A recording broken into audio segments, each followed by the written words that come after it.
Chers auditeurs de Méridien Zéro, bonsoir. Alors, ce soir, à la barre de cette émission, Gérard Vaudan, accompagné de l'inénarrable Eugène Crampon. Bonsoir Eugène. Bonsoir Gérard. Et ce soir, chers auditeurs, nous avons la chance, le privilège et l'honneur de recevoir Pierre Hilard. Pierre Hilard, bonsoir. Bonsoir. Alors, avec Pierre Hilard, chers auditeurs, nous allons traiter du mondialisme. Le mondialisme, ses sources, ses projets.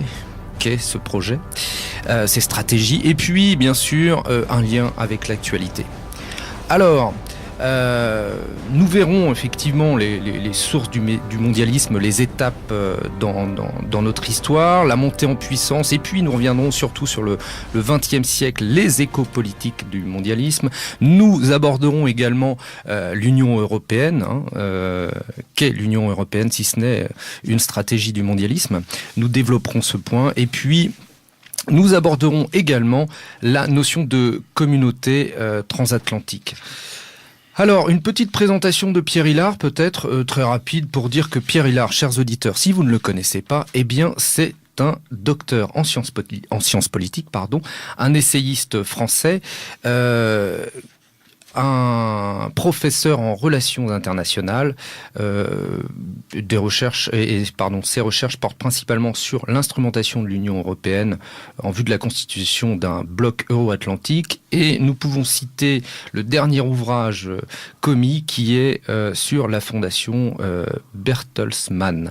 Le titre exact, c'est Un empire des médias et une fondation au service du mondialisme, chez François-Xavier de Guibert, édition réalisée en 2009. Et nous avons bien entendu Eugène, allez-y mon cher Eugène. Oui, 3 autres livres, un qui est en cours de réimpression, le premier de Pierre Hilard qui avait fait grand bruit à l'époque, qui s'appelle Minorité et régionalisme en Europe, un second qui s'appelle La décomposition des nations européennes, et puis un troisième important, c'est celui à partir duquel nous avons préparé l'émission ce soir, et qui s'appelle La marche irrésistible du nouvel ordre mondial, destination Babel, tout un programme. Effectivement, tout un programme.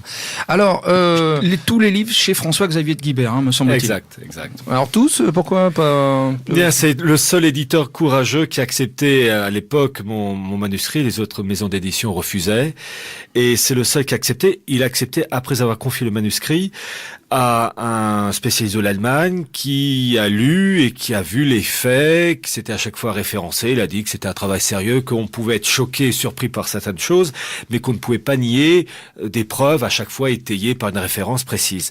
Et l'éditeur, François-Xavier Guibert, a été courageux, il a accepté de publier. Et depuis, vous savez, j'ai un sentiment de fidélité. La fidélité, ce qui fait que quand quelqu'un vous a fait confiance, on continue dans la foulée. Voilà, tout simplement. Bon. Très bien. Eh bien, écoutez, alors dans un premier temps, Pierre Hilard, j'ai envie de vous demander, l'objectif étant surtout de débattre ou d'apporter un certain nombre de connaissances pour nos auditeurs. Je dirais, d'après vous, quelles sont les sources du mondialisme et quelles sont, alors rapidement, vous nous brossez ça assez rapidement quand même, tout de même. Nous n'avons qu'1 heure et demie. Ce n'est que la première question. Vous faites peur. Alors, le mondialisme. Déjà, voyez-vous, je vais définir 2 mots. Mondialisme et mondialisation. On utilise ces mots, on utilise d'ailleurs un peu plus mondialisation à tort et à travers. La mondialisation est un phénomène qui a toujours existé depuis que l'histoire de l'humanité existe. La mondialisation, c'est uniquement... Ça correspond aux échanges humains et aux moyens de se déplacer en fonction de l'évolution matérielle. L'Empire romain, qui dominait donc la Méditerranée, c'était Mare Nostrum, il se déplaçait à pied, à cheval, en bateau. C'était les moyens de l'époque. Puis les moyens techniques se sont développés. Christophe Colomb est allé plus loin. Le Nouveau Monde, c'était la mondialisation intercontinentale entre l'ancien et le Nouveau Monde.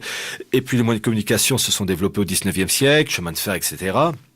On était plus vite et plus loin, et ça a été la possibilité de communiquer, d'échanger des marchandises, etc. en tout genre. C'est un phénomène qui est naturel, et aujourd'hui, avec Internet, les moyens informatiques, Internet, la preuve avec cette émission, on peut toucher n'importe quel, Pékin qui habite de l'autre côté de la planète.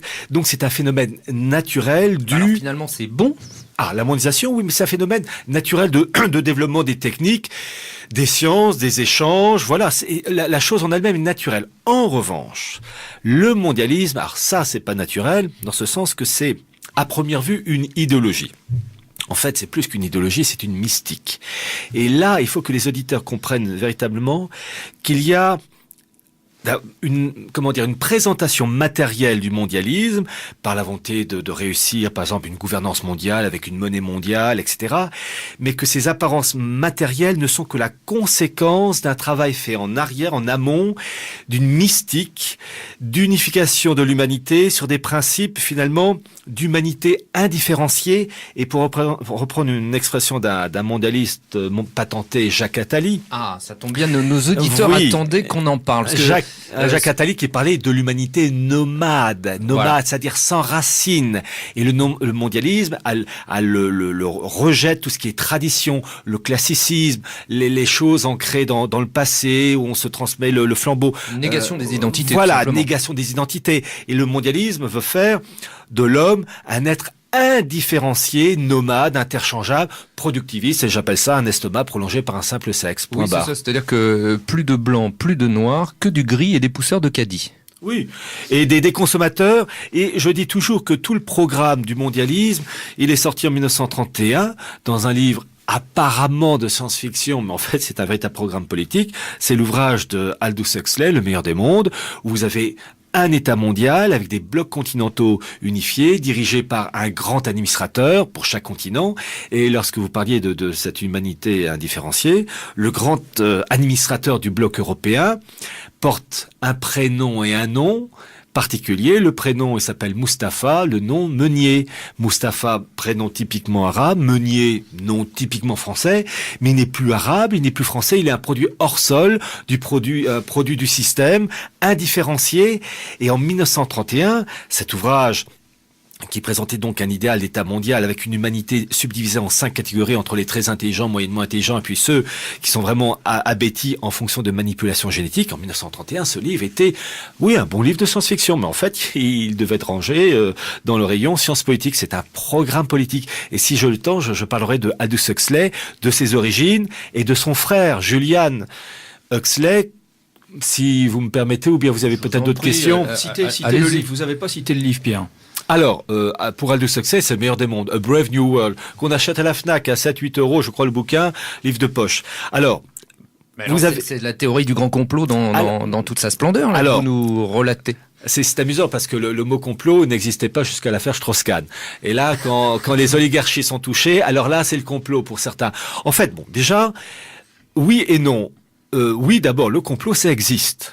Le mot existe, les choses existent. L'assassinat de Kennedy, il y a un complot. On devine qu'il y a certaines choses qui ont joué en sa défaveur, mais on n'arrive pas à préciser de manière nette, précise, carrée, les commanditaires. Bon, il y a eu un complot. Le complot, ça existe. Mais dans le cas actuel du nouvel ordre mondial, du mondialisme, il y a un complot, oui, mais un complot qui laisse quand même pas mal de traces, de documents, de rapports. Il suffit de consulter soit le site de la Commission européenne, soit aller à l'UNESCO, soit lire les rapports du Parlement européen. Vous savez, mais est-ce que vous diriez que c'est une conspiration à ciel ouvert ? Ah, c'est l'expression de Richard de Coudenhove-Kalergi, reprise, en fait, qu'il a reprise auprès de H.G. Wells, l'Open Conspiracy. Oui. Les preuves sont devant nous. Simplement, il faut être curieux. Et j'ajoute que derrière ces preuves, il y a une conspiration. Il y a vraiment une élite, une super élite qui est derrière tout ça. Simplement, déjà, rien que les preuves suffisent à montrer qu'il y a une volonté d'aboutir à un monde différencié, unifié. Juste un exemple pour nos auditeurs, un exemple de preuve. Alors dites-nous. L'embarras du choix. Bon. Alors écoutez, je vais commencer avec Huxley, le fameux Aldous Huxley, auteur du bouquin, donc, Le meilleur des mondes, sorti en 1931. Son origine sociale. Il appartenait à la haute bourgeoisie anglo-saxonne, qui était pour un État mondial, pour l'eugénisme, la sélection de l'être humain. Mais c'est horrible. Ce sont les faits. Et je vais peu à peu, vous allez voir, développer le truc. Et vous allez voir que des mots qu'on entend, on ne connaît pas les ancêtres. Aldous Huxley, donc, eugéniste, partisan de l'État mondial, etc. Aldous Huxley avait un frère qui s'appelait Julian Huxley, qui lui aussi, comme son frangin, avait la même mentalité, bon, État mondial, eugénisme, etc. Eh bien, c'est ce Julian Huxley qui a créé qui est devenu en 1946, ou 47, je ne sais plus la date exacte, le premier président de l'UNESCO.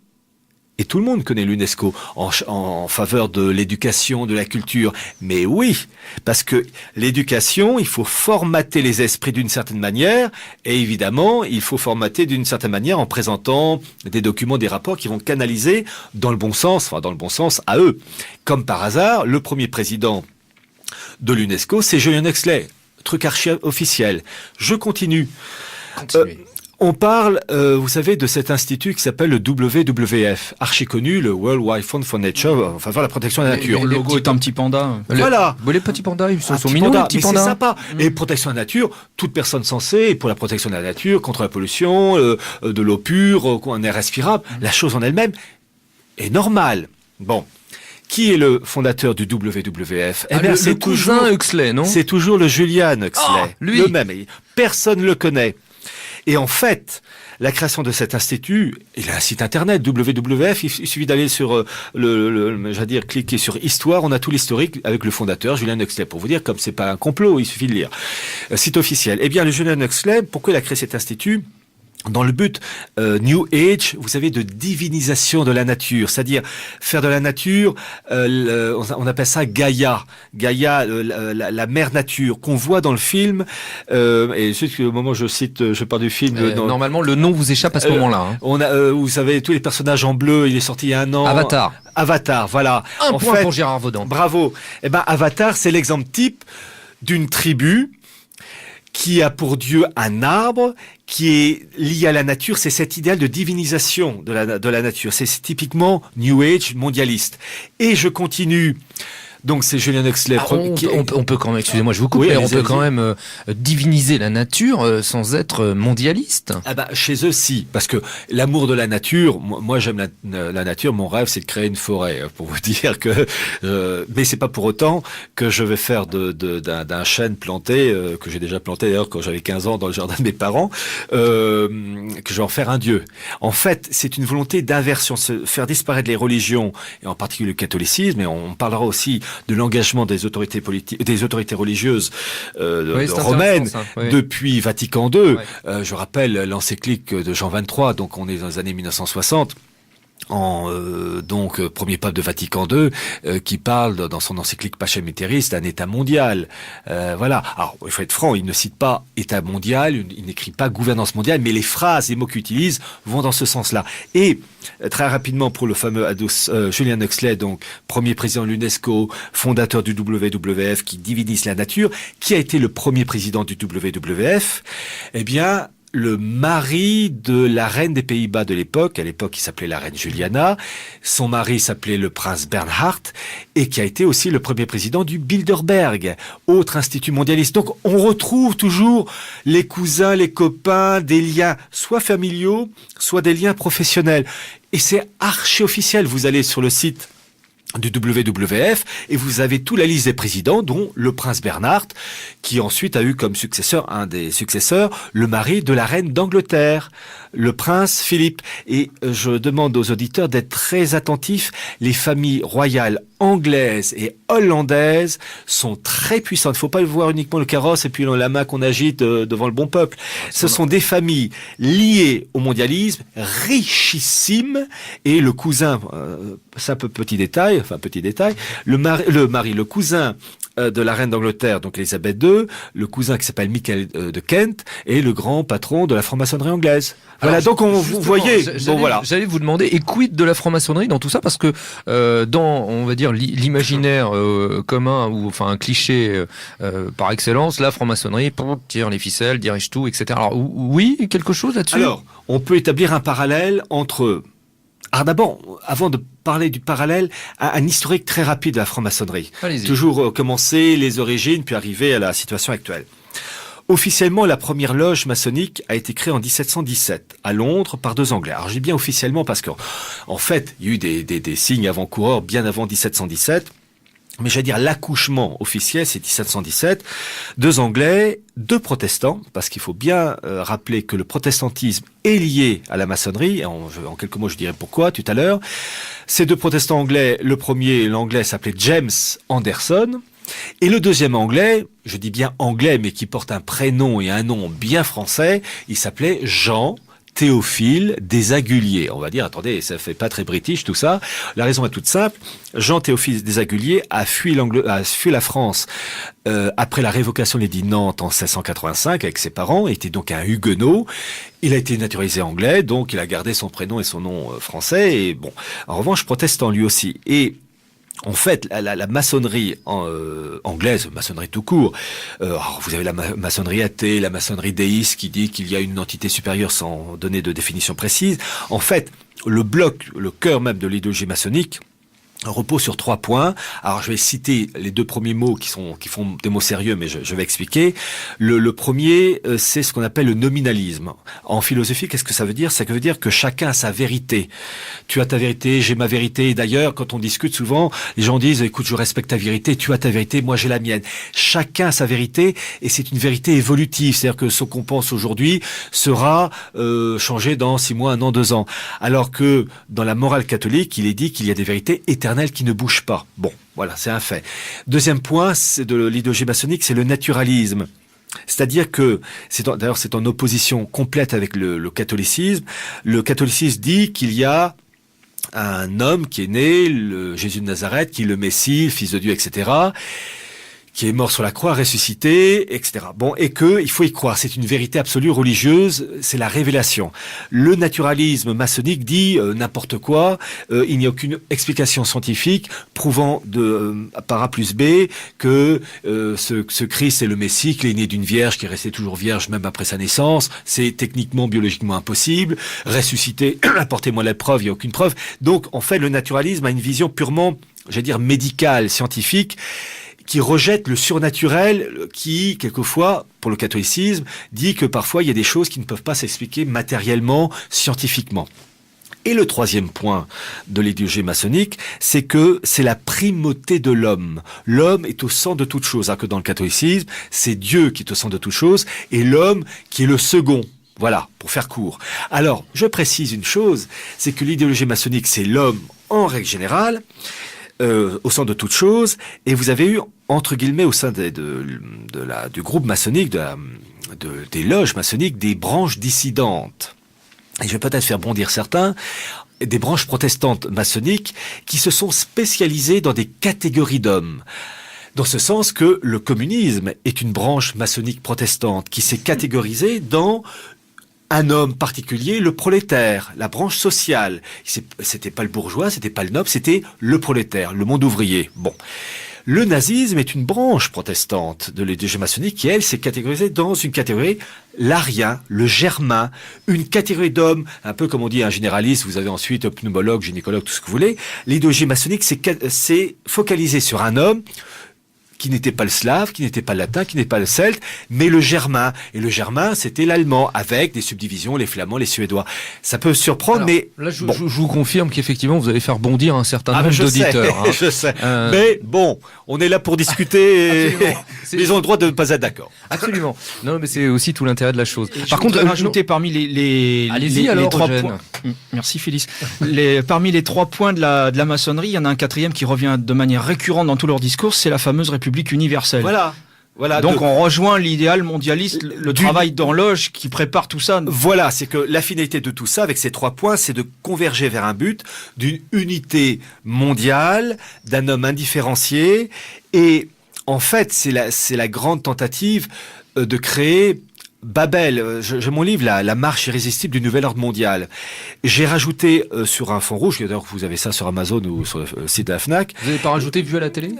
Non, pas encore, parce que je passe pas à télé. Si une fois je suis passé à France 24 avec l'ambassadeur afghan, mais ils m'ont jamais réinvité. C'est lui qui disait entre autres que c'était en 2008, mars 2008 je crois l'émission, où il disait que les choses s'amélioraient en Afghanistan. Bon, je lui ai dit que... Il avait raison.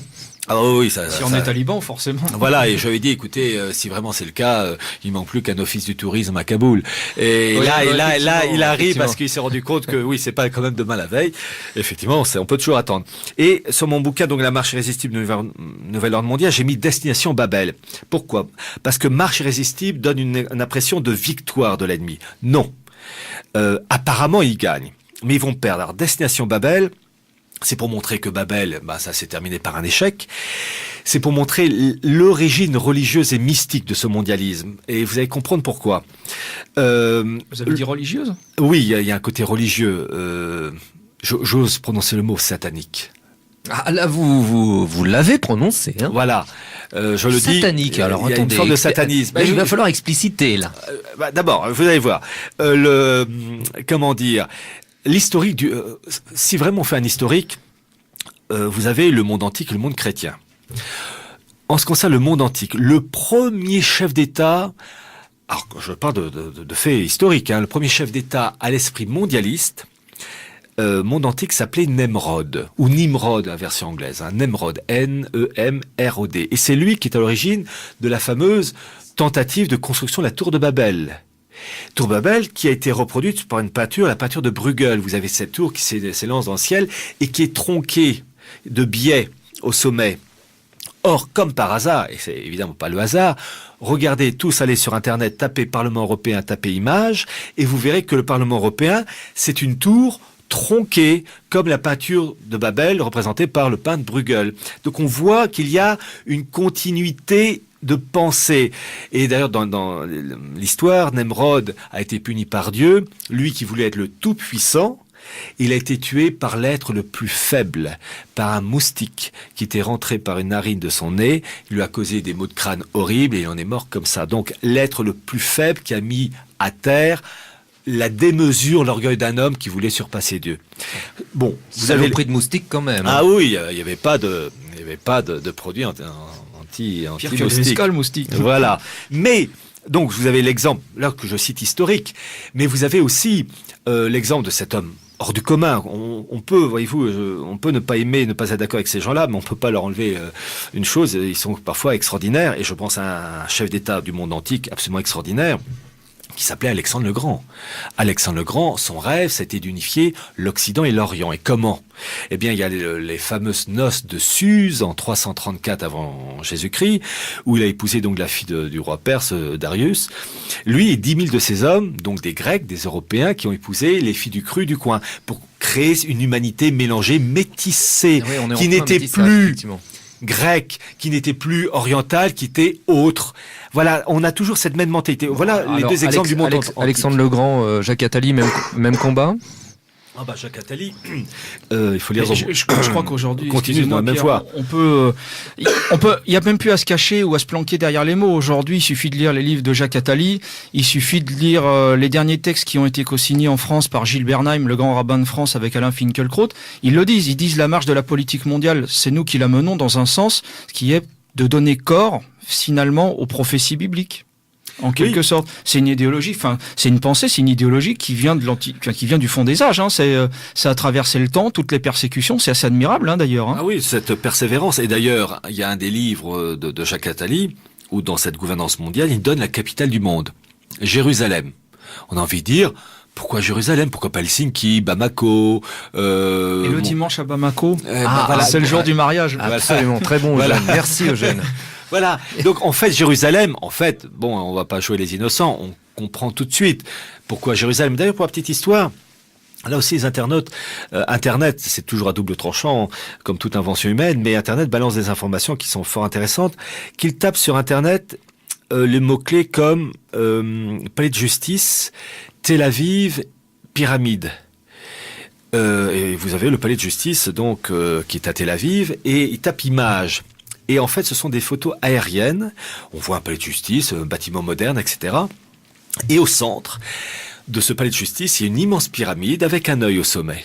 C'est le bâtiment Comme c'est étrange. de justice israélien, archi-officiel. Alors la pyramide, on ne peut pas la voir quand on est, paraît-il, debout, je veux dire, au rez-de-chaussée, enfin à l'extérieur. On peut véritablement la voir, cette pyramide, avec l'œil, vue aérienne. Mais on a envie de dire, pourquoi ? Pourquoi cette décoration ?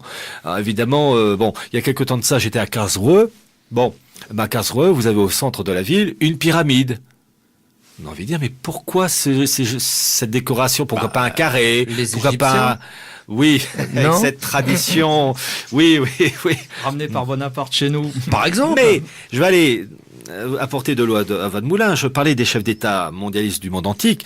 Le premier chef d'État esprit mondialiste de l'ère chrétienne, c'est un empereur du Saint-Empire romain germanique du XIIIe siècle, qui est mort en 1250, et vous allez voir la modernité du bonhomme, un homme extraordinaire qui s'appelait Frédéric de Hohenstaufen, qui était très intelligent, cultivé. C'est lui, entre autres, qui est l'auteur d'un traité sur l'art de la chasse avec les faucons.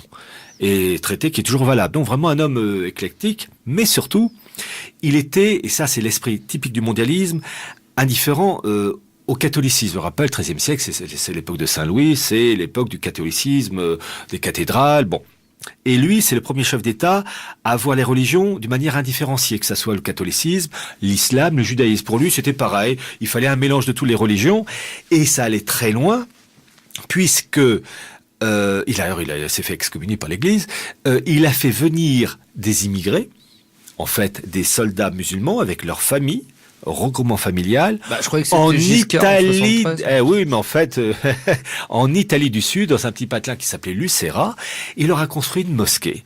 Donc vous voyez, avec les moyens techniques de l'époque, la mondialisation de l'époque qui faisait que les moyens de déplacement étaient lents, à cheval, etc., ce que vous voulez.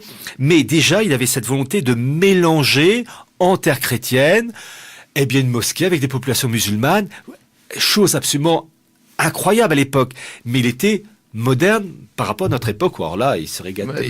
Là, oui. Enfin, là, vous venez quand même de briser deux grands mythes, Pierre Hillard, Alexandre désolé, le Grand c'est et Hohenstaufen. Allez, Mais par terre. Hohenstaufen est un homme extraordinaire, mais on se dit toujours, dommage qu'une intelligence aussi hors norme était vouée à des choses qui étaient finalement mauvaises. En fait, c'est le principe de l'indifférence. Toutes les religions se valent, tous les peuples sont mélangés, le refus des traditions, voilà. Et créer la première mosquée en Italie du Sud avec une communauté musulmane qui avait fait venir, une immigration avec les familles qui venaient avec, mais c'est d'une modernité, mais simplement avec les moyens de l'époque, quelques milliers de personnes. Aujourd'hui, c'est bon. Il faut rajouter plusieurs zéros. Ouais, quelques-uns. Eugène, vous vouliez dire quelque chose? Non, je crois qu'on a fait le tour des origines bibliques du mondialisme, on va dire ça comme ça, de la maçonnerie. Je crois que l'accélération se fait après la Révolution française, de cet esprit-là. Ah ça, oui. Vous citez même un personnage emblématique dans vos écrits, c'est Anacharsis Klotz. Oui, Anacharsis Klotz, qui était français, mais en fait, il faut toujours s'intéresser aux origines, était un juif prussien. Un juif prussien naturalisé français qui, je vais citer sa formule, disait, alors je cite Anacharsis Klotz, donc dans le moment de la Révolution française, l'humanité ou le genre humain ne vivra en paix que lorsqu'il ne formera qu'un seul corps, une nation. En fait, dans son esprit à lui et puis de ses copains, la Révolution française n'était pas une finalité mais une étape. Il fallait détruire un ordre classique. Je rappelle que la mort de Louis XVI, alors là je vais dire uniquement quelque chose de factuel. Après on est pour, on est contre, c'est autre chose. Mais la mort de Louis XVI, guillotiné donc place à Concorde à l'époque, donc enfin à l'époque ça s'appelait place Louis XV, guillotiné le 21 janvier 1793, c'est un baptême, un rituel maçonnique avant d'une certaine manière, puisqu'en fait les révolutionnaires ont fait plus que tuer le roi, ils ont, pour être plus précis, d'un point de vue strictement politique. Le roi de France, qui s'appelle Louis XVI, Louis XV, Louis XIV, Henri IV, etc., était le lieutenant du Christ. C'est-à-dire que la France, depuis le baptême de Clovis en 496, était finie de l'Église. Voilà, c'est purement historique, comme je dis, le Christ est mort pendu, crucifié, fusillé, c'est crucifié, c'est un fait. Bon. Donc là, les rois de France étaient les lieutenants du Christ, et les rois de France devaient, en tant que délégués du Christ, appliquer une politique catholique. Mais voilà, la nature humaine, elle est là, et la faiblesse humaine, elle est là, et les rois de France, il y a eu tout, hein. Il y a eu entre Saint-Louis et Louis XV, il y a une légère différence. Mais les rois de France avaient, lors des paroles du sacre, des paroles très précises. Ils prêtaient serment en disant qu'ils devaient lutter contre l'hérésie. Alors, juive au début, puis avec les protestants, ça s'est rajouté. Louis XVI, il a d'ailleurs violé les paroles du sacre, puisque il a 3-4 ans avant la Révolution française, financé avec ses propres deniers la restauration de la synagogue de Metz. Il a violé les paroles du sacre. Donc, pour vous montrer que ils avaient beau être, d'un point de vue de science politique, les délégués, les ministres de lieutenant du Christ, en tant qu'hommes, ils commettaient, parfois des bêtises. Et en fait, la Révolution française, à défaut, et je pense en particulier à Robespierre qui a voté la mort de Louis XVI, à défaut de pouvoir décapiter le Christ, ils ont décapité l'élément le plus proche, son lieutenant. Et je n'ai jamais pu savoir le nom. Lorsque Louis XVI a été décapité, il y a un homme qui a plongé un tissu, un mouchoir, peu importe, dans le sang de Louis XVI, et qui a aspergé 3 fois la foule. Dans le rituel catholique, au début, vous avez un chant latin qui se dit « aspergeme », c'est-à-dire que le prêtre, avec le goupillon, bénit la foule avec de l'eau bénite. Et cet homme-là, il a fait la même chose, mais avec le sang de Louis XVI. Les gens qui voient ça de manière matérielle vont dire, surtout ceux qui étaient présents autour de l'échafaud ont dû se dire, mais il est con ce mec, il nous balance du sang, mais ça va pas partir au lavage, je vais me faire engueuler par ma bonne femme, il est con, voilà le truc, bien, ras des pâquerettes. Ah non. Oui, ras des pâquerettes pour ceux qui voyaient que l'aspect matériel. En fait, c'était un baptême, un rituel. C'est-à-dire, à défaut d'avoir pu tuer le Christ, ils ont décapité son lieutenant et ils baptisaient la naissance de cette France, s'appuyant sur ces principes maçonniques, sur le sang de la victime. C'est un rituel. C'est un rituel. Je rappelle que la Sainte Ampoule qui permettait le sacre des rois de France depuis Clovis, cette Sainte Ampoule qui ont prélevé une petite goutte de cette ampoule qui, paraît-il, avait été apportée par le Saint-Esprit au moment de baptême de Clovis en 496, cette Sainte Ampoule a été détruite, brisée par Philippe Ruhl, R-U-H-L, qui était protestant. On retrouve toujours, vous verrez jamais un catholique traditionnaliste de la Révolution française, vous verrez toujours des origines bien précises, et ce n'est jamais l'effet du hasard. Donc on voit bien qu'il y a une césure. Confédéré de Charles Maurras. Il joue un rôle. Le maçon, le protestant et le métèque. Voyez-vous, il faut voir... Avec des guillemets, Eugène, hein, c'est bien... Il faut voir. Maurras parlait des 4 États confédérés. Mais, chose est sûre, lorsqu'on voit l'origine de ceux qui sont à la tête de la finance américaine, on croit lire la liste de Schindler. Alors justement, tiens, parlons de la finance, là. Parlez-nous je dirais, du rôle de la banque, là. À ce micro, il y a quelques semaines, on avait Alain Soral, qui était notre invité.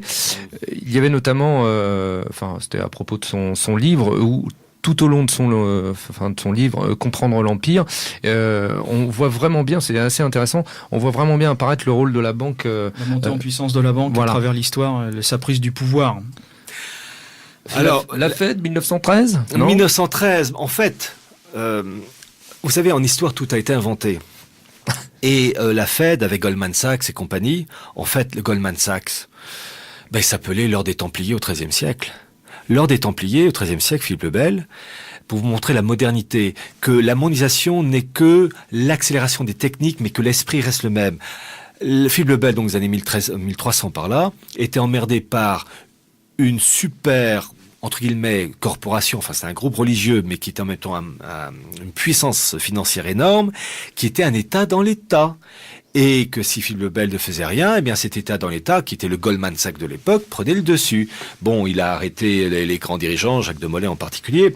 Après, la méthode pour réprimer, c'est la rudesse de l'époque. Mais il a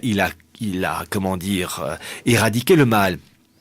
Le monde de la finance a véritablement pris son essor d'abord dans le monde anglo-saxon, ça c'est la maison mère. Et ce monde de la finance a essaimé partout, et la Révolution française, le pauvre peuple qui a été roulé dans la farine, d'ailleurs c'était un révolutionnaire qui s'appelait Camille Desmoulins qui disait sous forme de boutade en 1789 qu'on n'aurait pas trouvé 10 républicains en France. En fait, les Français, il suffit de lire les cahiers des États généraux, il n'y a pas une phrase, il n'y a pas une ligne anti-monarchique, anti-roi, qui a eu des réformes, oui, mais pas de révolution. C'est étrange parce que c'est quand même ce qu'on apprend à nos enfants à l'école aujourd'hui. Oui, oui, il n'y a pas de secret. Les bouquins d'histoire, Mallet Isaac, sont truffés de mensonges. C'est bien simple, vraiment. Pendant des siècles et des siècles, c'était la noirceur la plus grande. Et puis la lumière est enfin apparue en 1789. Il s'agit pas d'enjoliver la période d'avant 89. Il y avait des choses qui n'étaient pas jolies, mais il y avait des choses magnifiques. Et quand je vois la cathédrale ou la chapelle Sainte-Chapelle, quand on voit Beaubourg à côté, je préfère la Sainte-Chapelle sans hésiter. Il y a des choses extraordinaires. Dites donc, le quartier est super sympa, Beaubourg. En plus, les gens vivent la main dans la main, si je puis me permettre. Écoutez, bref. Alors, revenons à la banque. Alors, pour actualiser quelque peu, la banque et les deux plus grosses boucheries européennes que sont la Première et la Deuxième Guerre mondiale. Une analyse, un mot là-dessus ? Alors, je disais tout à l'heure que, en fait, l'origine du mal est quand même anglo-saxon, associé aussi à une élite juive. On peut pas se voler là. Entre guillemets. Il s'appelait pas Dupont-Durand, il s'appelait Rothschild. Donc, je dis tout de suite, l'antisémitisme est une faute morale, mais moi, je suis personnellement catholique, donc on doit être respectueux des personnes, peu importe leurs origines, mais on peut quand même constater leurs défauts et ne pas être d'accord avec l'action d'un tel ou un tel. Donc, il faut pas se voiler la face. Ils sont pas corses, ceux qui agissent. Donc, les Rothschild, le monde de la finance juive associé à une élite commerciale britannique, ils ont mené le bal. Et pour les Premières et Deuxième Guerres mondiales, en fait, il faut lire les ouvrages anglo-saxons ou allemands, mais anglo-saxons en particulier, parce que vous savez, là où se trouve le poison, se trouve le remède, très souvent. Et vous avez des anglo-saxons à l'origine du mal, mais vous avez aussi des anglo-saxons qui ont su combattre ce mal. Et je pense en particulier, d'abord, un Anglais naturalisé américain qui est mort en 2002 et c'est un sacré monsieur, il s'appelait Anthony Sutton, S-U-T-O-N, il y a des vidéos sur Dailymotion, YouTube, et un autre, lui un américain qui s'appelait, il est mort en 77, il s'appelait Carroll Quigley.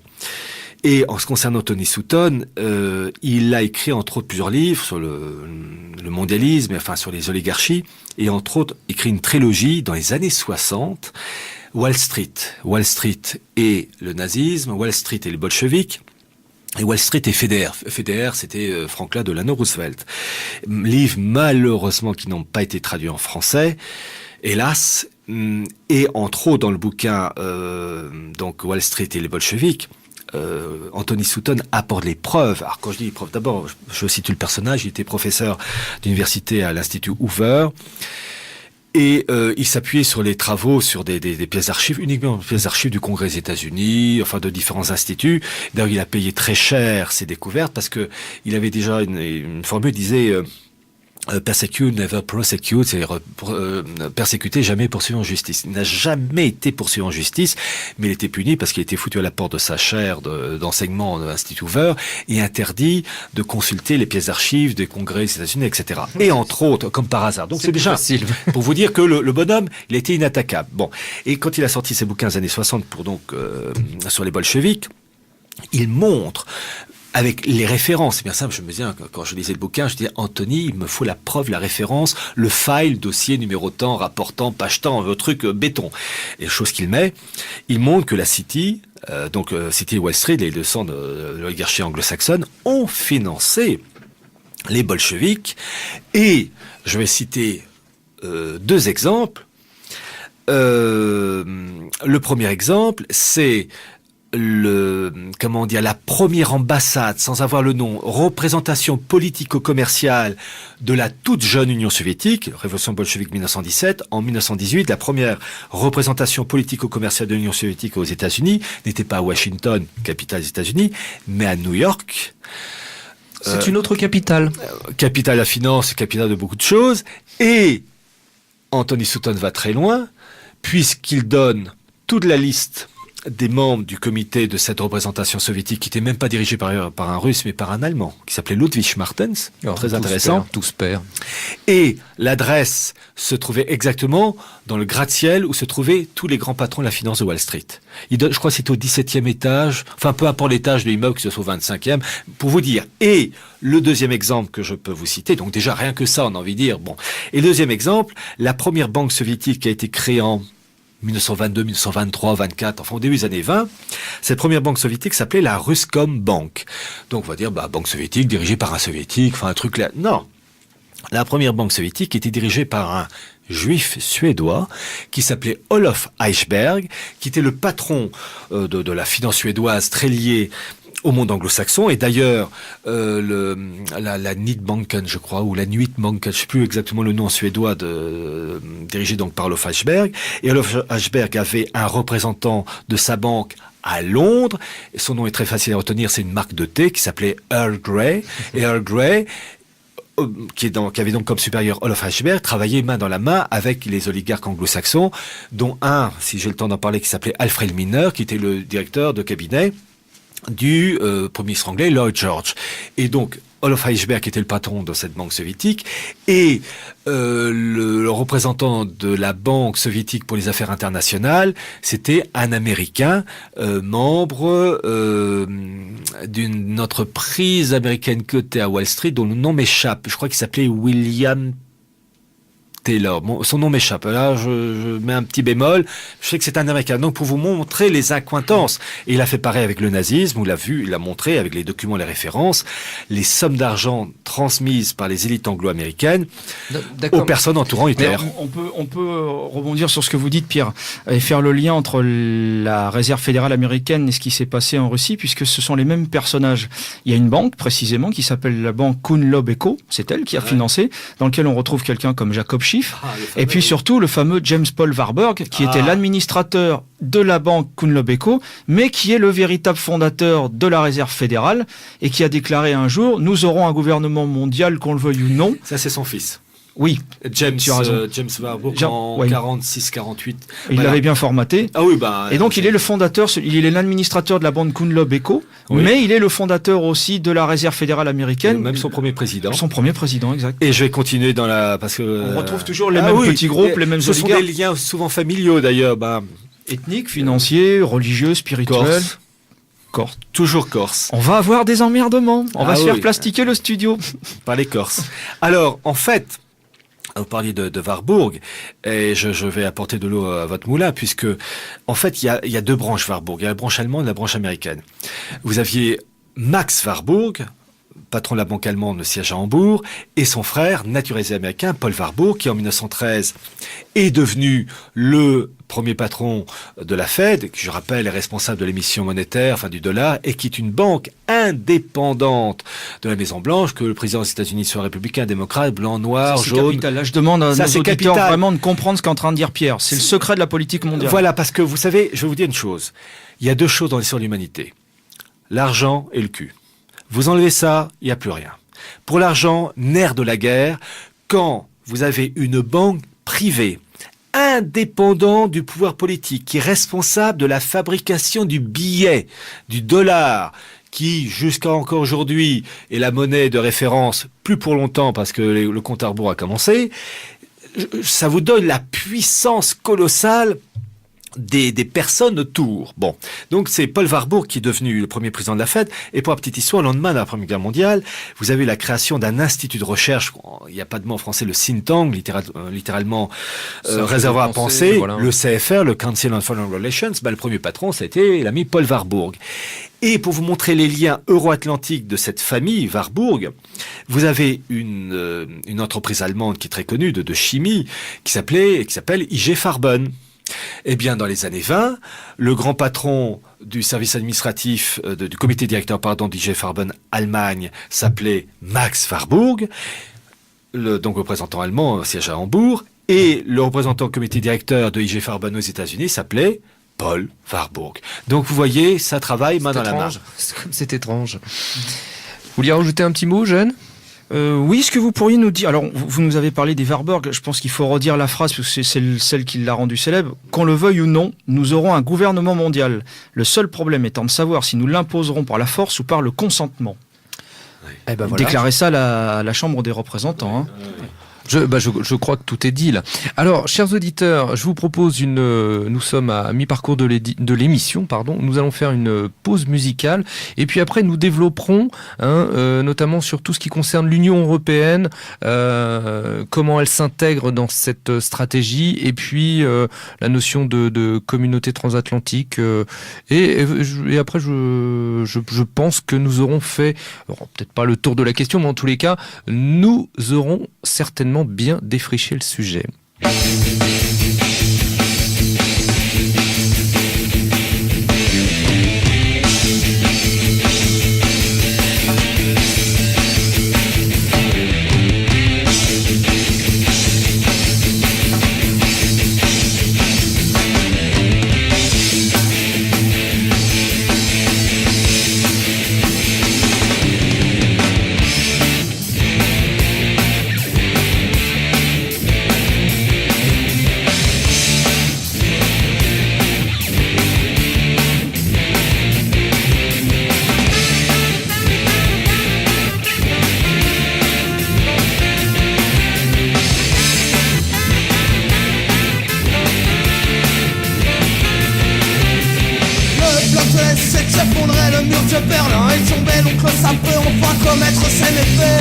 L'opinion publique est contrôlée, les politiques qui s'enchaînent, l'esclavage moderne peut enfin se propager. La croissance est fixe, l'économie se porte bien, le chômage est en régression, on nous prend pour des cons. Le prosélyte c'est magnifique, comme moi ça remplit les cliniques, l'avortement c'est démodant, pourquoi faire chier pour des enfants? Multinationales exploitent des cavaliers, tiers-monde, elles achètent tout ce qui peut se vendre, Macri doit se marrer dans sa tombe. Son capitalisme sauvage fait vraiment partout des ravages, les fonds de pension américains gagnent peu à peu du terrain. Bientôt un consortium unique détiendra tous les monopoles, vos vies seront cotés à Wall Street pour les enfants, les stock options. Le monde ne sera plus qu'un marché, tu finiras par saturer, une bonne grosse guerre viendra sauver le capitalisme en danger.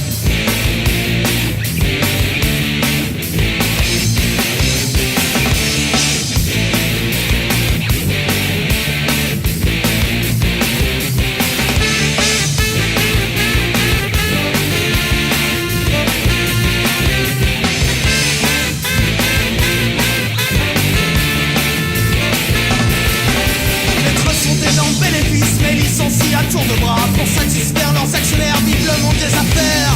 Et pour quelques dollars de plus, ils détruisent notre écosystème pour rendre le monde plus libre, pour rendre le monde plus blême. Mais la machine se grippera, oui ce système se brisera. Mais soyez assurés que tout recommencera. Mais soyez aussi assurés que lorsque ce jour arrivera, nous serons enfin prêts, enfin nous serons là. Les grandes multinationales exploitent les camaliers, tiers-monde, elles achètent tout ce qui peut se vendre, Macri doit se marrer dans sa tombe. Son capitalisme sauvage fait vraiment partout des ravages, les fonds de pension américains gagnent peu à peu du terrain. Bientôt un consortium unique détiendra tous les monopoles, vos vies seront cotés à Wall Street pour les enfants, les stock options. Le monde ne sera plus qu'un marché qui finira par saturer, une bonne grosse guerre viendra sauver le capitalisme en danger. Bientôt un consortium unique détiendra tous les monopoles, vos vies seront cotés à Wall Street pour les enfants, les stock options.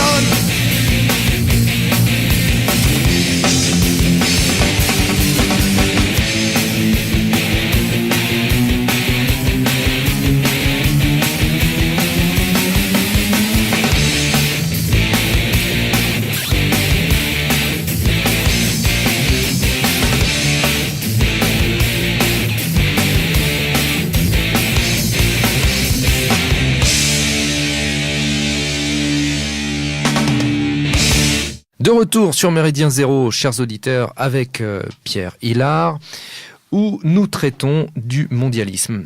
Alors, avant la pause, chers auditeurs, je vous parlais de l'Union européenne. L'Union européenne... Alors, une question, Pierre. L'Union européenne est-elle la stratégie du mondialisme, ou en tous les cas sa révélation, sa transcription dans le réel? J'ai envie de dire, est-ce que dès le départ, les dés n'étaient pas pipés? J'entends par là... non, pensez-vous, Jean Monnet, création de la CE, etc. Bon, est-ce qu'on n'était pas déjà, d'entrée de jeu, c'est là pour ça? En fait, la volonté de mettre en place une Europe unifiée, c'est déjà dans l'entre-deux-guerres, dans les années 20.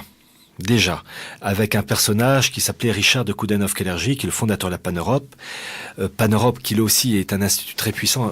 Voyez-vous, dans les défenseurs de la cause nationale et des identités régionales, et je me range de ce côté-là, je suis pour, étant breton d'origine, pour la défense des identités régionales. Ça, c'est plutôt pas mal, bien, hein. Pierre. Ah non, mais vous savez, mais vous venez de marquer un point là. Ah non, mais c'est vous pas nous avez une... descendu quelques mythes. Bon là, vous remontez un peu. Non, mais c'est en fait, moi je suis pour parce que moi je suis contre le côté jacobin destructeur. Pour la petite histoire, avant de continuer, la France de l'ancien régime, c'était province qui respectait les diversités. la France de la Révolution, c'est la mise en place des départements. Mais ce qu'on ne sait pas, c'est que ces idéologues... Ah bah si, je vais lire ce truc-là, parce que allez-y, ces idéologues ça vous tient à cœur, merdeux, révolutionnaires, qui voyaient l'être humain de manière purement, vous savez, froide. En fait, les départements, à l'origine, la France était couverte de carrés, un véritable damier comme un jeu de dames ou jeu d'échecs. Donc vraiment, c'était une France en carré, le truc purement géométrique, froid, inhumain. Mais pour des raisons d'ordre pratique géographique, un trait avec sur une montagne, bien une rivière en zigzag, c'était pas évident. Et je vais continuer très rapidement et après je retombe. Ce principe jacobin de inhumain, en fait, qui est une étape du mondialisme. 1919, République de Weimar. Vous avez un grand juriste qui est à l'origine des lois, des articles de la République de Weimar, enfin la Constitution de la République de Weimar. Ce juriste allemand s'appelait Hugo Preuss. Il voulait détruire les provinces allemandes, enfin les Länder, pour mettre en place des départements. Et en fait, ça s'appelait pas département, ça s'appelait les Gauen. G-A-U-E-N, pluriel, au singulier Gau, G-A-U. Mais les identités bavaroises, saxonnes, etc. étaient assez fortes et les représentants ont réussi à bloquer. Et c'est Hitler qui, en 1933, qui a détruit les Länder et mis en place les Gauen, les départements. Et d'ailleurs, dans les films nazis, quelquefois, vous entendez le Gauleiter, dirigeant du Go. C'est Hitler. Mais ce qu'on ne sait pas, et moi j'ai un malin plaisir à le dire, parce qu'en plus c'est authentique, c'est que Hitler a mis en place les Gauen voulus par Hugo Preuss. Hugo Preuss était juif. Ah! Et oui, le malin Adolphe. Et oui, et donc c'est amusant de voir l'organisation administrative de l'Allemagne nazie qui en fait s'inspirait directement du principe jacobin, qui aurait dû en fait voir le jour en Allemagne grâce à un juriste suisse, Hugo Preuss. Bon, je fais une parenthèse. Bon, alors revenons à notre question. Donc, l'Europe, déjà cette volonté de créer une Europe unie, la pan-Europe. Très rapidement, la pan-Europe, ça va continuer avec ce que je disais tout à l'heure, a été créé en 1922. Objectif, créer une Europe unifiée contre la guerre. En fait, c'était dans un but d'insérer l'Europe unifiée dans un État mondial. Son fondateur, Richard Coudenhove-Kalergi, financé par qui? Par les Warburg, Max Warburg en particulier. Et Hitler c'est l'intermède, mais je rappelle que vous allez voir pour l'Union européenne, en 1926, le premier congrès de la pan-Europe, je crois que c'était à Vienne, a décidé de mettre en place des organes, des principes pour cette Europe unifiée. C'est en 1926 qu'ils ont décidé de choisir un hymne à l'Europe, l'Ode à la joie de Beethoven. Et donc l'Union européenne, quand on entend l'Ode à la joie, en fait, c'était décidé en 1926 par les dirigeants pan-européens. Donc pour faire comprendre que ça remonte. Bon. Et au lendemain de la Seconde Guerre mondiale, cette Union européenne vraiment va être lancée. Alors, 1957, c'est l'accouchement, la date officielle, le traité de Rome, 1957. En fait, on peut relever 3 dates, 46, 47, 48. 1946, c'est le fameux discours de Winston Churchill, à Zurich, où il parle d'une Union européenne dans le cadre des Nations Unies. Déjà, cette volonté de créer des blocs continentaux, européens en particulier, lui-même s'intégrant dans une gouvernance unifiée.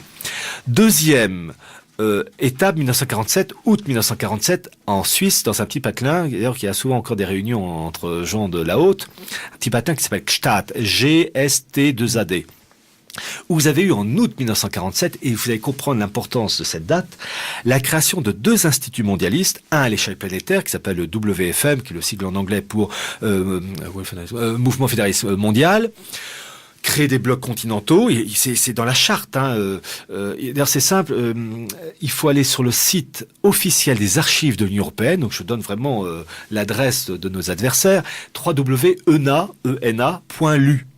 Luxembourg.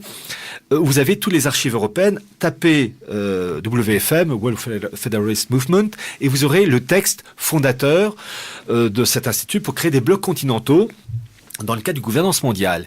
Et cet institut planétaire avait une subdivision, la branche européenne, UEF, sigle en anglais pour l'Union des fédéralistes européens, qui actuellement est dirigée par un député anglais qui s'appelle Andrew Duff, D-U-2-F.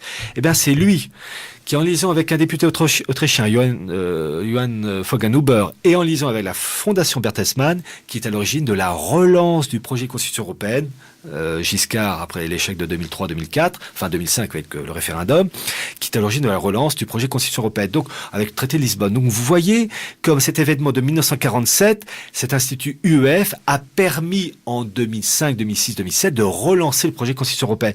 Donc les événements actuels ont une longue origine. Et le troisième troisième date, 1948, mai 48, avec le fameux congrès de La Haye, qui est vraiment l'acte fondateur de la relance de la construction européenne, présidé par Winston Churchill. Et en fait, d'ailleurs pour la petite histoire, je citais Richard Koudanov-Kalergi, la Pan-Europe. En 51 ou 52, Koudanov a écrit un bouquin intitulé « J'ai choisi l'Europe » et il a eu une personne qui lui a écrit la préface de son bouquin, c'était Winston Churchill. Donc vous voyez, on retombe toujours les mêmes copains. Et je vais continuer puisque ce congrès La Haye de mai 1948, en fait, n'a pas été organisé par Churchill. Il n'a fait que poser ses fesses, d'une certaine manière, lors de grosse fesse avec son cigare et son whisky. En fait, celui qui a vraiment organisé tout ça, c'était le secrétaire général, qui était Joseph Ratzinger. À ne pas confondre avec Ratzinger, qui est le pape. Joseph Ratzinger. Et Joseph Ratzinger travaillait main dans la main avec le CFR américain et son homologue britannique Chatham House. Et c'est lui qui va être, Joseph Ratzinger, donc à l'origine de ce congrès de La Haye, mais c'est lui qui est à l'origine avec Rockefeller de la création en 1954 du Bilderberg. Donc vous voyez, à chaque fois... des Pays-Bas dont vous nous parliez voilà, tout à l'heure. donc à chaque fois, on retombe sur nos pattes. C'est un immense puzzle et chaque pièce s'emboîte. Il n'y a pas de complot, c'est archi-officiel, mais il faut être curieux. Vous pouvez nous dire juste un petit mot pour nos auditeurs qui éventuellement ne connaîtraient pas le Bilderberg? Au Bilderberg, ça a été créé donc en 1954 par Joseph Ratzinger et Rockefeller. David Rockefeller, qui est toujours vivant d'ailleurs, qui a 96 ans, il est 96 ans, il est 1915. Et en fait, l'objectif, c'est de réunir la crème de la crème politique, économique, journalistique, pour faire avancer la cause mondialiste. Et c'est intéressant de voir que donc chaque année il y a une réunion, évidemment dans un pays européen, mais ou en Amérique du Nord, mais c'est toujours avec une protection policière extraordinaire. Aucune référence journalistique. C'est bien simple, vous avez une réunion de Bilderberg en 2003 à Versailles.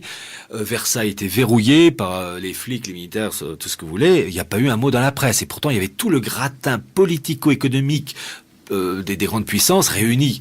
Pas serait cru mercredi soir devant le dîner du siècle. Voilà, mais là encore, parce que là c'est planétaire. Et enfin, le dernier dîner du siècle, il y avait de la présence policière quand même. Oui, quand même. Mais sauf si la vidéo a été enlevée, mais sur Dailymotion YouTube, pour les internautes, vous tapez Bilderberg 2000 Bruxelles, et c'est le seul document officiel puisque c'est le journal télévisé belge RTL Belgique, donc la Christine O'Krent ou la Anne Sinclair du coin, qui présente le journal télévisé belge et qui parle de la réunion de Bilderberg qui a lieu en Belgique du côté de Bruxelles. Et ensuite il y a le reportage qui dure 3 minutes. Et il y a la vidéo, on voit filmer de l'extérieur, entre autres l'ami Dominique Strauss-Kahn. Voilà. Donc en fait, c'est le seul document officiel émanant d'un journal télévisé lambda, mais au moins ça montre que ça existe quand même. Je pense qu'il a des chances de louper la prochaine séance, l'ami DSK. Ah bon Ah bon Oui, peut-être, c'est vrai. Oui, c'est vrai. En attendant, il n'a jamais eu le temps de remettre son pantalon. Pour retomber sur nos jambes avec le groupe Bilderberg, il faut savoir que le nouveau président de la Commission européenne, Van Rompuy, a été choisi lors d'une réunion de Bilderberg. Oui. Vous y étiez, mon cher Eugène? Il faut lire les livres d'Emmanuel Ratier, mon camarade. Ou bien... Toujours très bien renseigné. Ou les livres de Pierre Hillard, bien sûr. Alors ça, je l'avais pas écrit parce que mes livres sont sortis avant, mais la réunion a eu lieu... c'est un site internet pro-européen. En plus, la référence c'est un site pro-européen qui s'appelle, en anglophone, s'appelle EU Observer. C'était en octobre-novembre 2009. Il y a le patron Bilderberg actuel qui s'appelle Étienne Davignon, qui est accompagné d'Henry Kissinger. J'ai envie de dire que je comprends pas, mais c'est l'Europe, il a rien à faire, c'est américain, Henry Kissinger. Bon, bref. Eh bien si, ça va de soi. Et ils ont fait passer un oral, comme un concours, à un certain Herman Van Rompuy, et l'oral s'est bien passé, il a été retenu. Voilà, donc pour montrer que ce sont ces gens-là qui décident, à titre petite information, un élément révélateur, quand il y a une réunion de Bilderberg, tous les participants portent tous un badge, avec leur nom, etc., puis voire même leur qualification, sauf 2. Le premier, David Rockefeller, le fondateur, c'est pas la peine d'avoir un badge. Et le deuxième, c'est la reine des Pays-Bas, la reine Béatrix, fille du premier président Bilderberg, le prince Bernhard. Prince Bernhard est le père de l'actuelle reine des Pays-Bas. Donc, vraiment, j'insiste sur l'importance des monarchies anglo-hollandaises liées aux pétroliers, la Shell, toutes ces entreprises. La reine des Pays-Bas est richissime. La reine d'Angleterre est richissime. Donc vraiment, il faut pas voir uniquement le carrosse et la main qu'on agite. C'est autre chose. D'accord. Quelle différence entre le Bilderberg et la trilatérale ? Alors Bilderberg, c'est quand même à l'échelle planétaire. Trilatéral, comme son nom l'indique. Ils ont un site internet d'ailleurs. Et j'aurai une petite anecdote ensuite à raconter. Trilatéral, c'est l'Amérique du Nord. Alors, je précise Amérique du Nord, États-Unis, Mexique et Canada. Europe, deuxième pôle. Et troisième pôle, le monde asiatique et le Japon. Mais en fait, et c'est tout récent, vous avez deux nouveaux participants pour le bloc asiatique, la Chine et l'Inde. Et c'est sur le site officiel de la trilatérale. Et vous me parliez tout à l'heure du bloc euro-atlantique qui se met gentiment en place.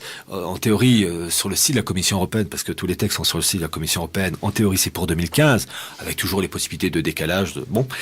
Un des meneurs en faveur de ce groupe, de ce bloc euro-atlantique, c'est un Français, membre de la trilatérale Europe, qui s'appelle Hervé de Carmoy. Carmoy, c'est C-A-R-M-O-Y.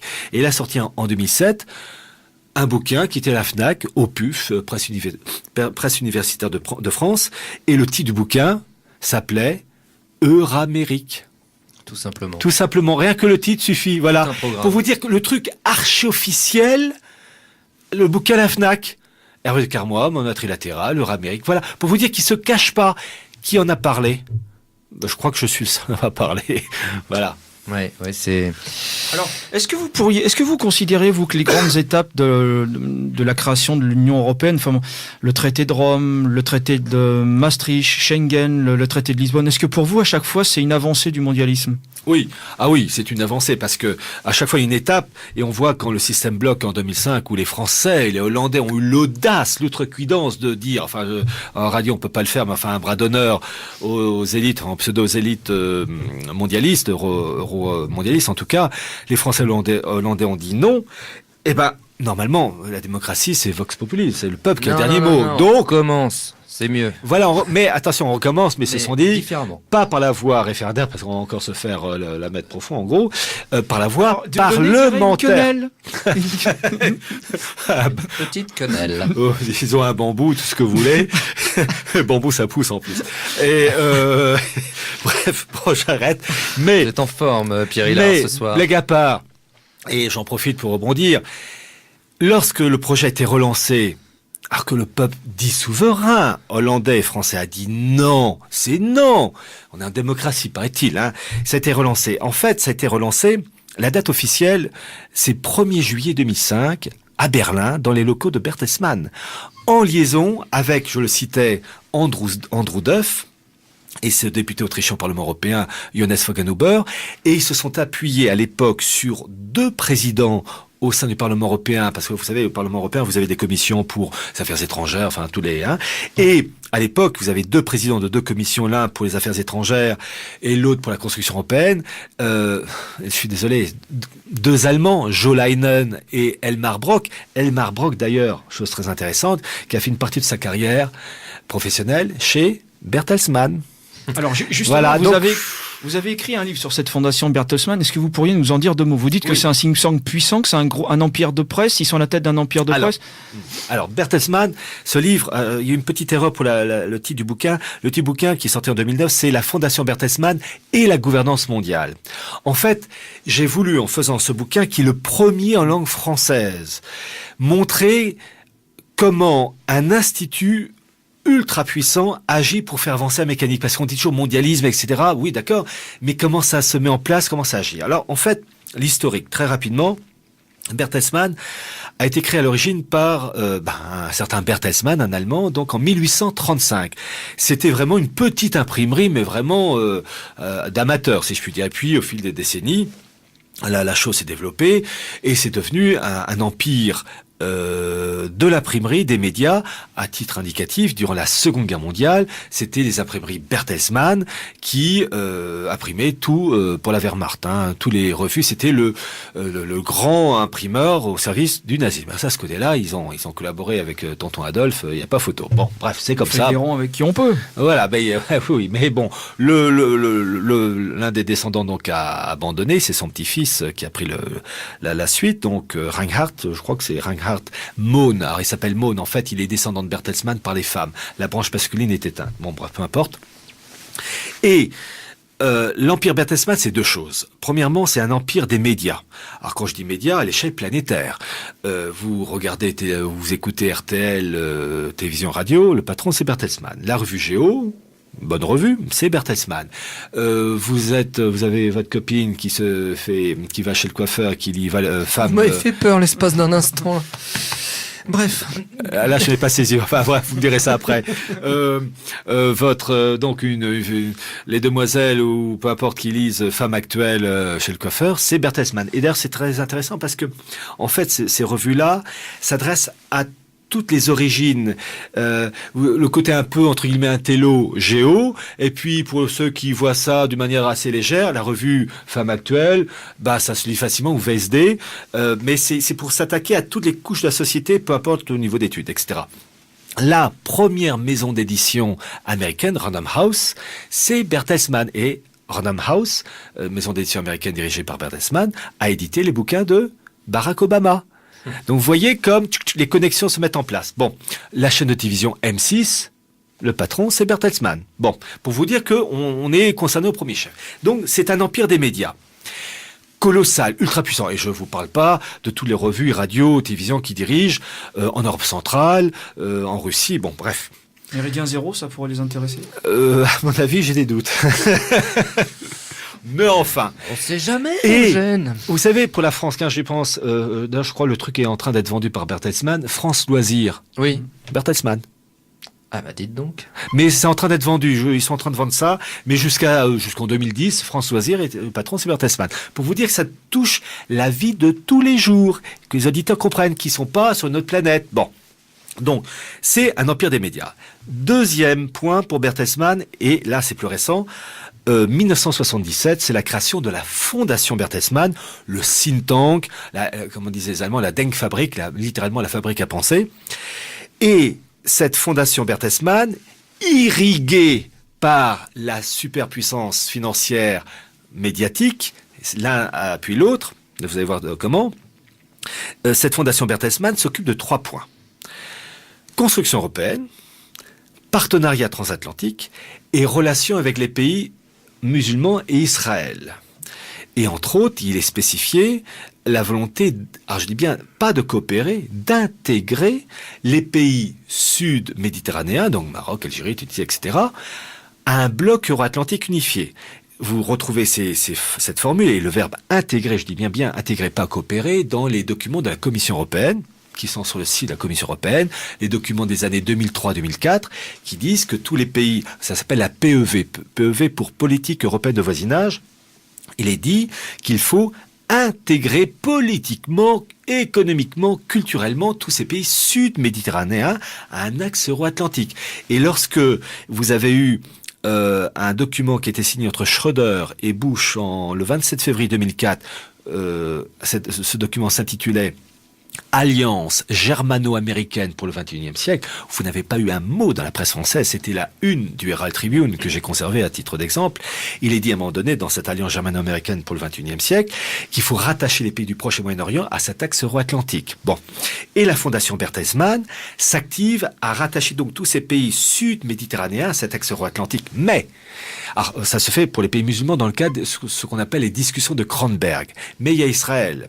Et vous avez au sein de la Fondation Bertelsmann une branche qui s'appelle le dialogue germano-juif qui dit, et je cite des textes officiels, qu'il faut créer 3 piliers du judaïsme. Il y a une communauté juive nord-américaine, un pilier, une communauté juive en Europe, 2e pilier, Israël représente le 3e pilier. Et que ces 3 piliers doivent constituer cette immense architecture euro-américano orientale, proche orientale, donc en un seul bloc politique économique, et ils disent, mais le problème c'est que vous avez les musulmans qui ne rentrent pas dans cette philosophie mondialiste en raison de l'islam, qui est pour eux rétrograde. Alors, donc là, il faut changer l'islam. Vous êtes quand même en train de nous dire là que l'islam serait un rempart au mondialisme ? Alors, Ça interpelle, je dirais. Je pense, oui, mais je vais essayer de vous satisfaire avec mes explications. Voyez-vous, je suis catholique convaincu. Jamais je vais me convertir à l'islam, ça sûrement pas. Je suis catholique convaincu. Il n'empêche, je constate que il y a encore dans les sociétés musulmanes des valeurs classiques dans la vie de tous les jours. Et le meilleur exemple, d'ailleurs, je le cite souvent lors de conférences, le meilleur exemple que je puisse citer, aller organiser une Gay Pride dans un pays musulman. Il y en a qui ont essayé. Ça n'a pas duré. Ça a été vite. Bon, c'est impossible. Pourquoi ? Parce qu'il y a, dans les sociétés musulmanes, une vision encore classique du couple, un homme, une femme, et voire même, ça va encore très loin, puisque la femme doit être vierge. C'est vraiment, ça rigole pas. Il y a quand même des valeurs classiques qui animent les structures de ces sociétés marocaines, égyptiennes, etc.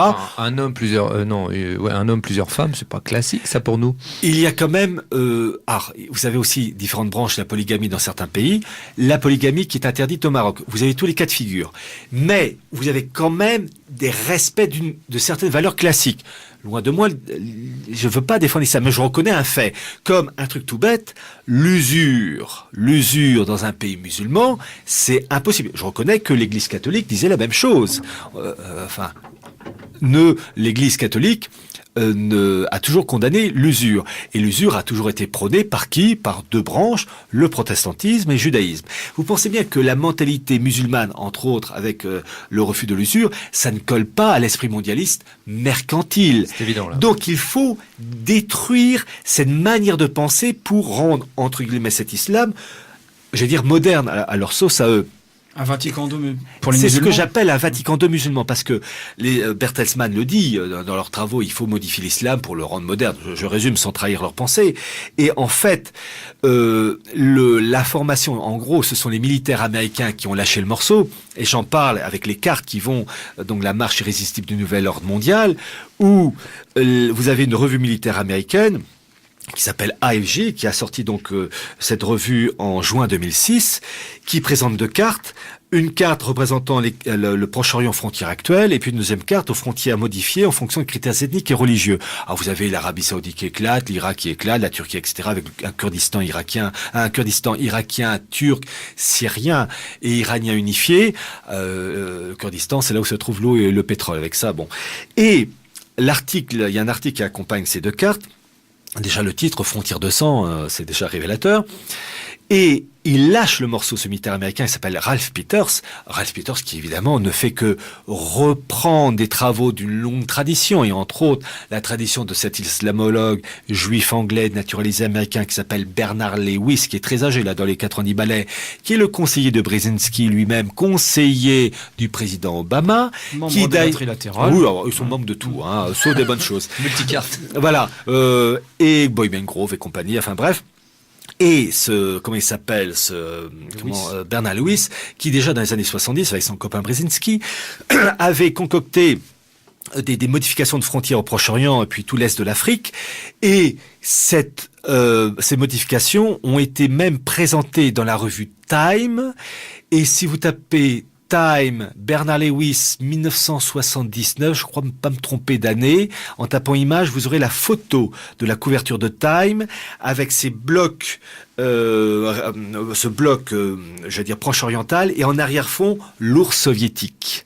Donc vous voyez, ce sont des choses anciennes. Et Ralph Peters ne fait que reprendre cette tradition. Je rappelle que l'expression choc des civilisations, qui est toujours attribué à Sam Huntington, n'est pas de Sam Huntington. Il n'a fait que reprendre l'expression. C'est Bernard Lewis qui, en 1957, avait utilisé la première fois cette expression choc des civilisations. Et ce Ralph Peters, qui n'a, je veux dire, le fils spirituel de tous ces gens-là, dans cette carte avec les remaniements territoriaux, avec une Arabie Saoudite qui éclate, accompagné donc de cet article, dit bien qu'il faut mettre en place un État sacré de l'islam regroupant la Mecque et Médine, et il ajoute texto, d'ailleurs je le texte devant moi, je cite Ralph Peters, où donc il parle donc la famille régnante des Saouds en Arabie Saoudite, qui dit une famille de bigots. Alors je cite Ralph Peters.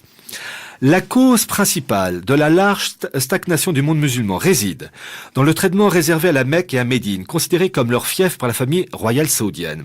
Les lieux saints de l'islam, soumis au contrôle de la police d'État de la part d'un des plus bigots et oppressifs régimes au monde, ont permis aux Saouds, la famille régnante donc d'Arabie Saoudite, de projeter leurs croyances wahhabites à la fois intolérantes et disciplinées au-delà de leurs frontières. Écoutez ce qu'il dit, toujours Ralph Peters, imaginez comme le monde musulman se sentirait mieux si la Mecque et Médine étaient dirigées par un conseil représentatif tournant, issu des principales écoles et mouvements de l'islam, dans le monde au sein d'un État sacré islamique, une sorte de super Vatican musulman, où l'avenir de la foi serait débattu au lieu d'être arbitrairement fixé.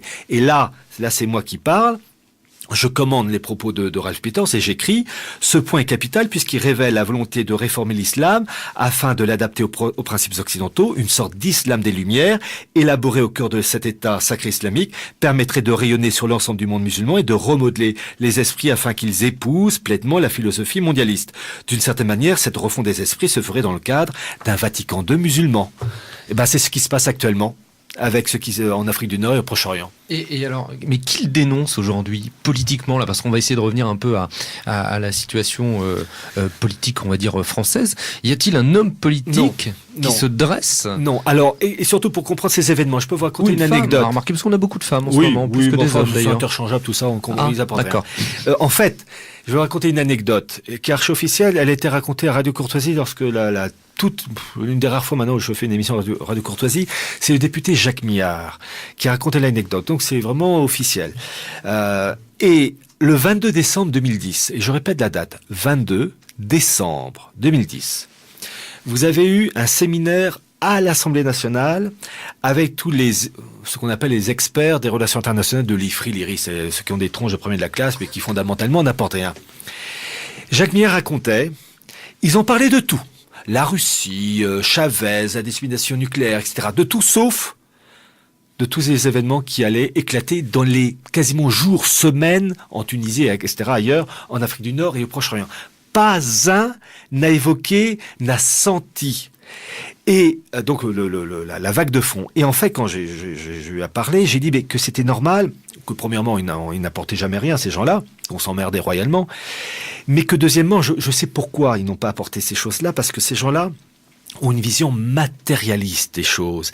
Tout se règle chez eux en fonction du PIB, du taux de démographie, etc. Qu'il faut voir, on ne peut pas négliger ça. Mais ils n'ont pas compris, et d'ailleurs mes interlocuteurs lors de cette émission, Jacques Millard et Henri Foucault, n'ont pas compris quand j'aurais dit qu'en fait, on mettait en place un Vatican II musulman, enfin une tentative pour réformer l'esprit musulman qui ensuite allait se répercuter sur le domaine politique. Et que l'élément clé qui fait que les choses achoppent, c'est que le Christ a apporté cette vision révolutionnaire de la distinction du spirituel et du temporel, depuis la fameuse formule « rendez à Dieu ce qui est à Dieu, à César ce qui est à César », alors que l'islam fusionne les deux. Ce qui fait que, et je cite toujours cet exemple, si vous êtes catholique convaincu, vous devez, le vendredi, mort du Christ, manger du poisson, des légumes et pas de viande. Si vous commettez une faute en mangeant la viande, eh bien vous allez devoir vous confesser auprès de votre prêtre, enfin confesseur, point barre. Et il y a eu ce cas au Maroc, Rabat, Casablanca, peu importe le coin, il y a 2-3 ans, où vous avez, durant le ramadan, des Marocains qui ont violé les lois de l'islam en mangeant plein ramadan, en plein jour sur la place publique. Donc ils commettaient une faute spirituelle, mais ils ont été arrêtés par le pouvoir temporel, par la police, et condamnés par le tribunal marocain en fonction de l'article, je ne sais plus combien, du Code civil marocain. C'est normal, il y a une fusion des deux. En France, vous faites la viande un vendredi, jamais les flics, enfin les policiers iront vous arrêter et encore moins vous traduire en justice. C'est ça la distinction spirituelle temporelle. Et c'est ça que les euromondialistes veulent faire. Ils veulent, j'allais dire, laïciser l'islam pour aboutir à un islam perméable à leurs principes. D'où la création d'un État sacré musulman. Et en fait, la première fois que je l'ai évoqué, c'est dans mon livre « La décomposition des nations européennes » à la page 150, où je dis en gros que ces principes euromondialistes qu'on veut mettre en place à condition de réformer l'islam vont donner un choc des civilisations parce que ce sont deux mondes radicalement différents. Et je dis à un moment donné dans ce bouquin de 2004-2005 que fatalement l'un devra croquer l'autre. Voilà. Et les événements d'aujourd'hui ne m'étonnent pas. En revanche, les friléristes, eux, ils sont tombés des nues. Bah oui, ce sont des gens matérialistes. Alors précisément, moi j'étais tombé des nues en lisant ce chapitre sur votre livre sur la marche irrésistible du nouvel ordre mondial. Mais les mains m'en suis tombé encore plus quand vous avez été le premier et le seul à nous parler de cette fameuse communauté transatlantique. Et je suis étonné de voir que dans notre mouvance, personne n'en parle, alors que l'échéance, normalement, a été fixée pour 2015, si mes souvenirs sont bons, et personne n'en parle, y compris nos hommes politiques qui sont censés nous représenter. Je parle de ceux de notre famille. Hein. Voilà, alors...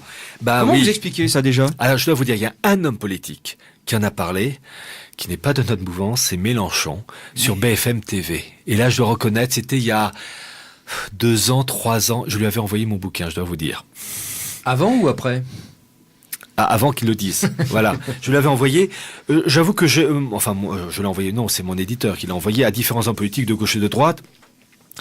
Il y a que Mélenchon à va relayer. Entre nous soit dit, je me suis dit, il dit une chose juste, mais putain, j'aimerais entendre d'autres personnes le dire. Et voilà. non. Eh ben non. Et pourtant, en fait. Alors, par exemple, soyons clairs. Est-ce que les présidentielles, c'est l'année prochaine. Est-ce que vous pensez pas qu'un scandale comme ça, parce qu'on va parler quand même du cœur de ce scandale, la communauté transatlantique, est-ce que vous seriez prêt, par exemple, à rencontrer Marine Le Pen pour lui faire un petit exposé sur le sujet ? J'ai eu l'occasion déjà de m'adresser à différents hommes politiques de gauche et de droite, dont Marine Le Pen et Bruno Gollnisch. Je leur ai évoqué ces faits.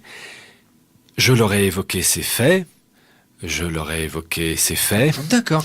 Alors, et puis, Marine, Bruno, la suite. Si vous nous écoutez, Pierre Hilard est disposé à vous entretenir. Mais ils le savent. Je leur ai dit. Non, on leur redit. Je me souviens que même à l'époque, j'avais une émission à Radio Courtoisie avec Bruno Gollnisch et je lui avais dit que je regrettais que le FN n'en parle pas. Et il a dit que si, on en parlait. J'ai dû louper un wagon, mais en fait, ils n'en ont jamais parlé. Peut-être à titre privé, mais officiellement jamais. Pour que nos auditeurs comprennent bien, Pierre Hilard, qu'est-ce que c'est ? Alors, en fait, je vais parler d'un point de vue général. Je ne veux pas rentrer dans les détails. L'objectif, c'est, dans la pensée mondialiste, une gouvernance mondiale, en mettant en place des blocs continentaux unifiés, européens, africains, un bloc continental africain, un bloc sud-américain unifié, qui a été créé d'ailleurs de la manière plus officielle en 2008, l'UNASUR, et un bloc nord-américain unifié, Canada, États-Unis, Mexique.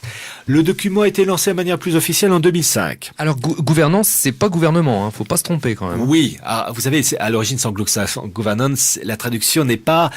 Il n'y a pas de traduction littérale, c'est comme think tank, voilà. Non, ce que je veux dire, c'est qu'on prend pas, on n'a pas une tête identifiée. Voilà, la tête, elle peut changer. En fait, on a toujours l'idée qui est derrière. Les têtes sont les grandes familles oligarchiques des hautes banques. Bon, bref, on trouve les mêmes. Bon, et en fait, l'objectif, c'est de créer un bloc nord-américain unifié. Et en théorie, ça devait voir le jour en 2010. D'ailleurs, c'est ce que j'écris dans mon bouquin, La marche irrésistible d'une valeur mondiale. Évidemment, toujours 1, 2, 3, 4 ans de décalage. Il y avait des Français dans l'administration, ils ont fait grève, non? Non, mais enfin, vous savez, c'est tellement énorme de concilier tout le reste que, bon, en fait, le truc est lancé. Mais ce bloc nord-américain doit voir auparavant l'effondrement du dollar pour créer une Fed nord-américaine avec une nouvelle monnaie, le nom n'est pas sûr, Amero, dollar nord-américain ou autre nom, et le tout dans un cadre unifié mondial avec une monnaie mondiale. Bon. Alors, il y a un bloc nord-américain qui est en voie de préparation, de mise en place. Et d'ailleurs, à titre d'information, et là, tout le monde peut le vérifier. Vraiment, je n'invente rien. Vous avez un géographe qui est en même temps un diplomate qui s'appelle Michel Fouché, Fouché-ER, qui est un mondialiste. Je suis toujours un peu le bonhomme parce que quand il écrit, il connaît certaines choses des coulisses du système. Il a été entre autres ambassadeur de France dans un État balte. Il y a 6 mois de ça, en octobre-novembre 2010, il a sorti un bouquin de géopolitique qu'on trouve à la FNAC qui s'appelle « La bataille des cartes », un truc classique de relations internationales. Bon. Et à la fin du livre, et toutes les personnes peuvent vérifier, donc je dis bien « La bataille des cartes » Michel Fouché, à la fin du bouquin, il y a la carte des grands blocs continentaux avec une légende. Alors pour l'Europe, Union européenne.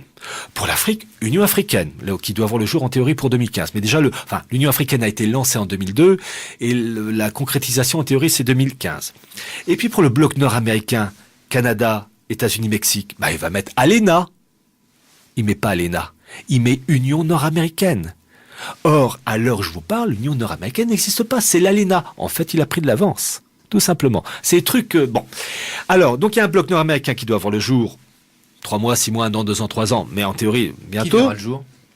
Vous avez le bloc européen qui est sur le point d'être parachevé. Et l'objectif des élites anglo-américaines et allemandes, en Bertelsmann en particulier, c'est de créer ce qu'ils appellent un G2. Euro-Atlantique. G2, c'est bien l'expression, hein, ou bien même ils appellent ça une région Europe-Amérique. Texte officiel. Hein. Un bloc de 800 millions de consommateurs, parce que chez ces gens-là, on est toujours consommateurs, hein, c'est toujours de temporel qui fonctionne, avec une assemblée transatlantique réglant un espace unifié politique, économique et militaire euro-atlantique qui, en théorie, doit voir le jour en 2015, avec toujours les petits décalages. Et tous les textes sont sur le site de la Commission européenne. D'ailleurs, mes étudiants, ils avaient tous à apprendre ça par cœur. 1990, déclaration transatlantique. 1995, le NTA, qui est le cycle pour le nouvel agenda transatlantique. 1998, le mot est très facile à retenir, c'est le PET, PET, pour le partenariat économique transatlantique. 2003, une stratégie pour renforcer le cadre euro-atlantique. Et 2007, le dernier document, le CET, Conseil économique transatlantique. Ils avaient tous à apprendre par cœur. Document sur le site de la Commission européenne. Et le goulot d'étranglement, théorie 2015, avec 1, 2, 3, 4, 50 décalages peut-être, mais en fait, c'est archi-officiel. Et en fait, ils veulent créer ce bloc euro-atlantique de 800 millions de consommateurs pour faire un bloc qui va contrebalancer la Chine, l'Inde. Voilà. En sachant que le monde asiatique fait partie du système, comme H.G. Wells, ou Orwell plutôt dans 1984, où vous avez Océania, Est-Asia, Eurasia, qui à la fois s'opposent, se tape dessus, mais pas trop pour ne pas tuer l'adversaire qui est utile. Donc en fait, c'est je t'aime, je te déteste, mais ne crève pas tout de suite.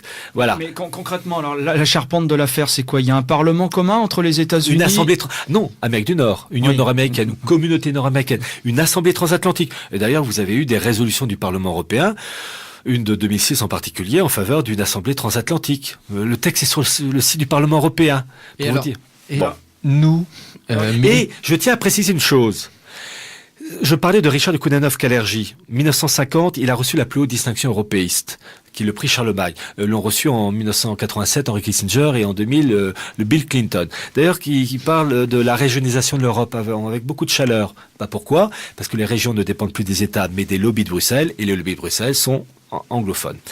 En 1950, dans son discours de remerciement, qu'est-ce qu'il dit, Kounanov? Qu'il faut créer une Europe unifiée de la Finlande au Portugal, de l'Islande à la Turquie, avec une constitution fédérale, et il dit qu'il faut mettre en place une union atlantique, l'Empire britannique faisant le pont entre l'Europe et l'Amérique. Et il ajoute, c'est une fédération à trois.